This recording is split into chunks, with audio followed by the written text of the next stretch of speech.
This guy knows.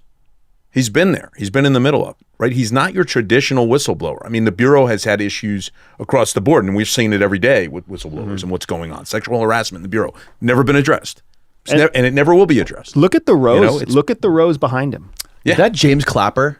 Look at Sean Ryan there. So you got Sean Ryan there. Mel Gibson on the right. I think why is Clapper. James Clapper right behind him? And then George Knapp, right? Mm-hmm. And then this is Jeremy Corbell.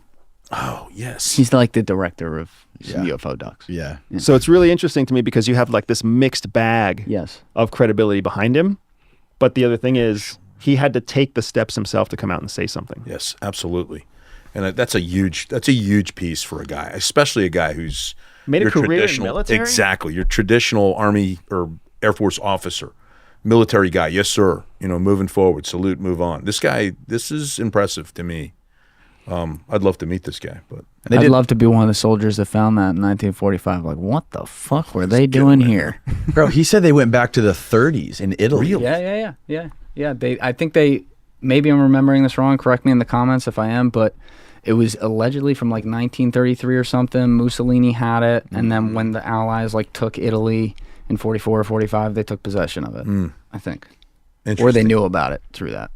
But I want to know, Jeremy, alien scientist, told me that there was some fishy stuff about James Clapper, and if James Clapper was there, then that's like a red flag that this is all some sort of cover up, or this is all some sort of limited hangout. Baldy on the left there, right? Yeah. Yeah. I can't speak to that. I don't know. I don't either. What I would say, what I think is really relevant. I mean, I'm not the kind of person that likes to pull summaries out of the details. I like to look at the strategic view and then let the details fill in the rest. And here's what we know. What we know is that Congress has taken an interest in unknown aerial phenomenon. What we know is that within weeks of the Chinese spy balloon being an international incident, 3 more UFOs were spotted over the United States. In my book, Ruling Out What's Known versus Unknown, we saw a spy balloon. It made the headlines. What does the government start looking for after that? More spy balloons.